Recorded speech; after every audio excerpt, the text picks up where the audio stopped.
All right, so now you've heard about all the great new things that you can do with the Beamline. Hopefully you're excited to come and do some experiments. What I'm going to tell you about now is kind of the nuts and bolts of actually getting Beamtime. So a lot of this will be familiar if you've been here, but there are a couple of new wrinkles, so please do pay attention. So just to get started, I have this kind of overall informational slide. It has email addresses, websites. Feel free to take a picture, take a screenshot. Everything's on our website, so go there and find all this information. But so getting started, right? So just to remind everybody, as Tom said at the beginning, we're NIH funded as a national user facility, so there's no cost for doing non-proprietary work at the Beamline. Um, you just have to put in a Beamtime proposal and get it reviewed and then get it approved. Please do check out our website for most of this information, or all of this information. If you want to do an experiment, usually the best thing to do first is reach out to the scientific contact. So for SACs, that's mainly Max, though you can also reach out to me if you want. For fiber and muscle, that's by Kong. So send them an email if you're interested in experiments, and they'll be able to get you started. We have a guide on our website for applying for time that kind of takes you through the steps I'm going to go through in this talk as well. Guides for experiment planning. So there's a lot of resources out there, and if you don't check them out before you contact us, we'll definitely send you these links in an email at some point and tell you to take a look at them anyways. So save yourself a little time and do it ahead of time. So what I want to start with is just kind of going over the timeline for getting Beamtime as far as these experiments go.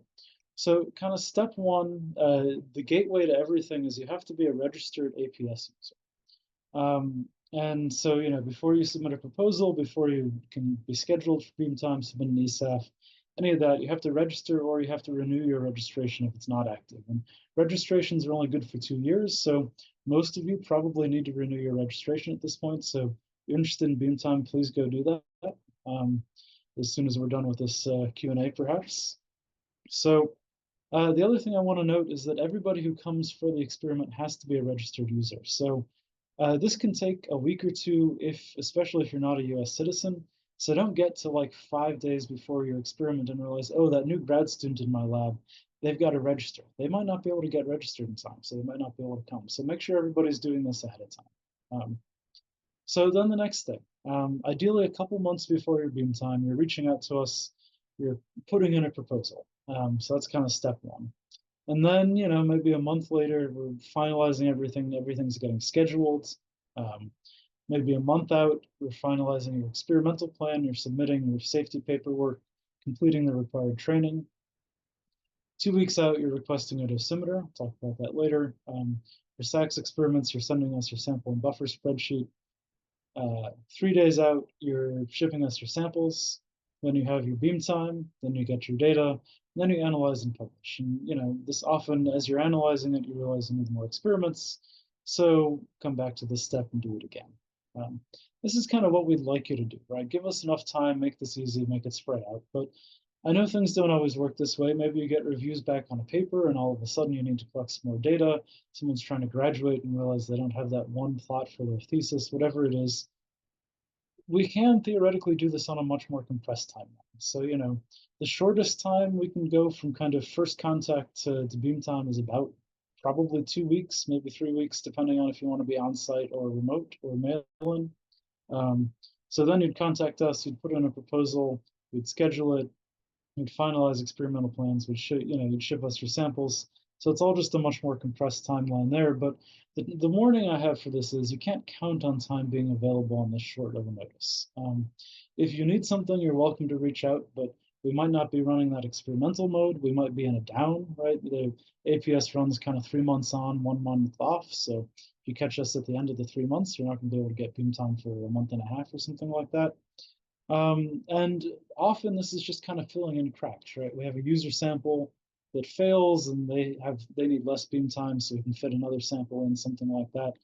So don't count on this as a routine approach, but if you need a couple samples very quickly, feel free to reach out, especially for SACs. This is something that's easier because our setups are more standardized, and we'll try to fit you in. We can't promise it, but I do want to mention it's available. Ideally, though, you trend towards the first timeline and you give us plenty of notice, start planning a couple months out and kind of go from there. So the rest of the talk, I'm basically going to go through those steps in a little more detail. But before I do that, I want to touch on two things. The first is that your Beamline scientists are kind of the best resource for planning your experiments and figuring out what's going on. We're always happy to work with you on experiment design, data analysis, even on your publications if you want. Um, this could be something as simple as just shooting us an email and saying, hey, this thing in my data looks a little funky. Can you take a quick look? And we will, and we'll send you, our opinion back. But if you're new to the experiments, you haven't used the technique before, you need a refresher, you're not as confident in what you're doing, we are happy to kind of engage with you all the way up to being full collaborators, doing the analysis with you, helping you write the paper and being co-authors on the resulting publication. And this is often a mode that we recommend for kind of novice users, right? If you haven't done SACS before, for example, come to the Beamline, we'll collaborate with you on the first experiment or two, we'll help you write it up, help you publish it, be co-authors, and then you've gained enough experience that the next times you're coming back, you're running more independently and you're able to do it on your own and just ask us a couple questions along the way. So, good communication with your Beamline scientist will lead to successful experiments. The primary contacts, it's Weikong for the fiber and muscle and Max for the SACS, but depending on how busy they are and exactly what types of experiments you're doing, you might end up working with any of us. So all of us are always happy to help. Feel free to shoot us an email. We're always happy to talk to you. The other thing I want to touch on, and Weikong actually already mentioned some of this, is the different types of access modes we offer for experiments. So the traditional access mode is on-site. You come to the Beamline, you run your experiments, you go home. We think that is still kind of the gold standard, right? If you're coming here, it lets us have kind of the most interaction with you. It lets us dig into kind of the subtleties of the experiments and train you in data analysis while you're here. But we know that not everybody has the time or the funding to be able to do that, so we offer other access modes as well. So we have the hybrid access mode, which Weikong mentioned, where you send a couple users on site and then more can join remotely if you want. So, say you have a more senior person who isn't able to travel because they have other commitments, a PI who's teaching or something, but they want to be able to remote in, take a look at the data, provide some feedback while you're collecting the experiments. So they send a couple grad students and they hop on and take a look and talk to people while it's going on. It's a common use mode. For the SACS program, we offer mail-in experiments. You send us your samples, we load them into our automated instrumentation, and then we run the experiments and send you in an automated fashion, send you the results. We're also this run debuting a new access mode for SACS, which is remote. So here you send it to us, we put it in the instrumentation, and then you hop on and run the experiment remotely. If you want to do this, please send us an email. We'll probably have a few kinks to work out because we haven't tried it yet, but the goal is to have this available routinely, and we're happy to talk to you about it. And then there's this kind of much more intensive remote collaboration mode that we offer for SACS, and as Weikong said, mostly kind of proof of principle for fiber. Here, we're much more involved in the experiments. We're doing, extensive sample prep. We're helping you analyze the data. And in that case, we're usually involved to the extent that we like to be kind of co-authors on publications. And so this is a good mode, especially if you're not familiar with the technique and you can't travel to us, send us your samples and we can help you with the prep. And so these are all kind of the available access modes. So kind of going through that timeline then. So I said, the first step, you have to register as a user. Mentioned it can take time for non-US citizens.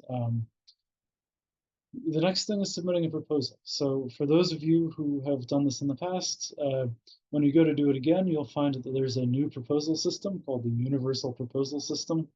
I'm not going to walk through how it works, but briefly, you have to log in with your ORC ID. You go to proposal calls, you go to advanced photon source, and you select the type of proposal you want to submit.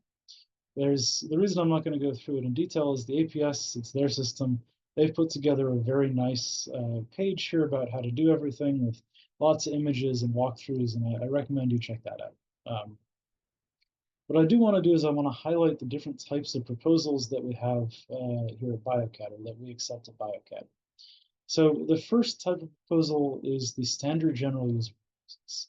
So these are kind of the main proposal type of the APS. And these are good for 2 years and multiple beam times. So there's a deadline every roughly 4 months for these, deadlines 3 times a year. The next one is in probably early March, maybe end of February. They haven't announced it yet. And so basically, you'll put in a proposal.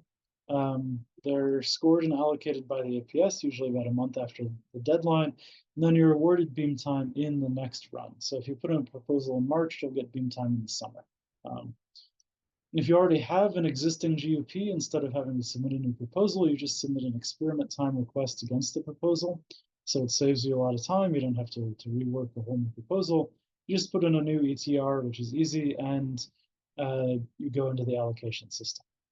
And so the real advantage with general user proposals, the standard kind, is that these are given the highest priority for obtaining beam time and scheduling. So if you put one of these in, and it gets reviewed well and allocated to our beamline, you're going to get the highest priority for scheduling and the highest priority for actually getting beam time. So you get first crack at everything. Now I know that this mode isn't always, you don't always know 3 months in advance that you want beam time. You don't always have these lead times. Things come up. We understand. So we also offer a rapid access mode.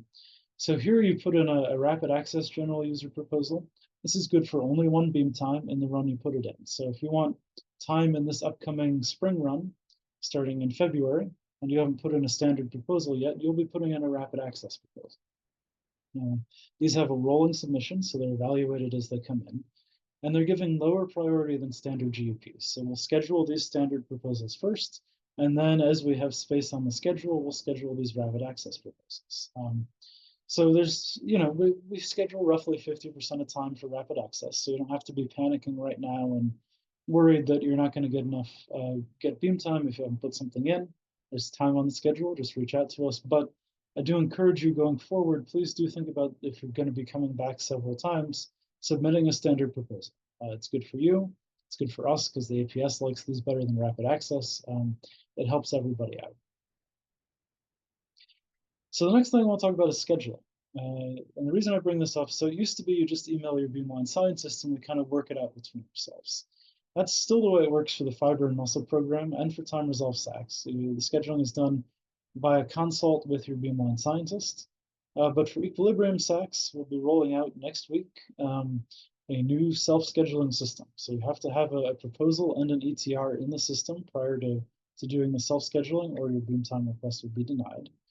But basically what it is, it's just this little app built on top of Calendly, if you ever built it. So you select the type of beam time you want, in person, mail-in, remote, and then you get a calendar with available dates. You select one of the dates, you put in a few details, and then you schedule it. We then review this to make sure that you say have an active proposal and there's nothing weird about what you want to do. And if it looks good, we put you on the real schedule and you're good to go. So this is how we're going to be doing this. We'll still be, of course, communicating about beam times, but starting next week, this will be available for use. It also has various built-in email reminders for deadlines, about safety paperwork and things like that. So it should make everything nice and easy to use for the other thing I should mention, one thing about it, rapid access proposals for this run, you can't submit them until Monday, the 13th, so 3 days from now. So if you've been trying to do that, don't worry. It's just you have to wait a couple days for that to open up. So kind of quickly going over the next steps. So generally speaking, the next major thing you have to do after you get scheduled is you have to submit your safety paperwork. So the APS requires what they call an experimental safety assessment form, or an ESAF. This has to be submitted at least 2 weeks in advance for an on-site experiment, 1 week in advance for a mail-in experiment. And if you miss this deadline, if you submit it late, the APS will not approve the ESAF. And if you don't have an approved ESAF, we can't carry out the experiment. So don't ignore the emails about filling this out and submitting it. Do it. If you have any questions, there's instructions on our website. There's instructions on the APS website.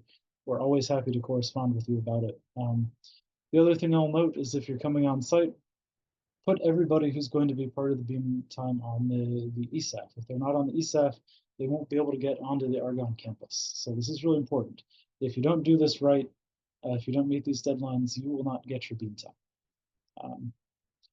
So there's a new requirement for on-site experimenters, which is on the experimental floor, you are now required to have a radiation dosimeter. It's a little badge that looks like this. And this is something they did with the original APS for the first 3 or so years, and they're anticipating 3 to 5 years with the upgrade. This is basically just to monitor that on the floor there is no excess radiation. And so you have to request a dosimeter via the APS website at least 3 business days in advance of your experiments. Dosimeters are picked up outside the APS user office in building 400. And if you don't have a dosimeter, you can't get on the experimental floor, so you can't carry out your experiment. So this is kind of the new wrinkle in everything, is making sure if you're coming on site, you're requesting this dosimeter appropriately. 2 final things I want to address for shipping samples. All the shipping info is on our website. If you want it to get here the morning after, you should use FedEx priority overnight, since FedEx is the preferred shipper at Argonne. But the real kind of stumbling block here potentially is we can't take samples on weekends or holidays. The APS, rather the Argonne shipping department, isn't open. So if you have Beamtime that starts on a Sunday, you ship the samples on Friday, they're not going to get here till Monday, and you're not going to be happy. And neither are your samples probably, because shipping on dry ice, all that's going to evaporate, whatever. So this is important. Make sure you're shipping with this kind of deadline in mind. So if you want to have the samples here for the weekend, they need to be here by Friday, maybe Thursday, just to make sure there isn't a weird delay in your shipping and we can't get it. So you get your samples, you run your experiment after your Beamtime.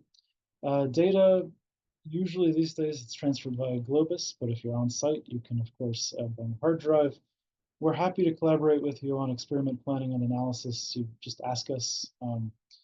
And the one thing I want to highlight in particular is that it's very important that you acknowledge BioCAT in publications. This is the text of the acknowledgement. It's on our website. It gets sent to you when you collect data here. This is how our funders know that you're doing good work at the Beamline and that they should continue funding us. So this is really important for everybody. So please do make sure you acknowledge us in this way. So just to kind of wrap up, so stumbling blocks, user registration, it can take time, especially for non-US citizens. ESAF, these 14-day or 7-day deadlines, which you can't do your experiment if you submit late. Dosimeter, 3 days in advance, you can't get on the experimental floor. And shipping, can't receive samples on weekends or holidays. So these are common areas that cause people trouble. So make sure you're kind of keeping these deadlines in mind as you're planning out these experiments. So then just to kind of wrap up, this is another look at the timeline.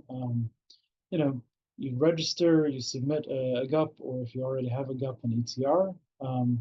Schedule your Beamtime, you submit your ESAF, you request your dosimeter, you ship your samples, and then you do your experiment and hopefully get some awesome data.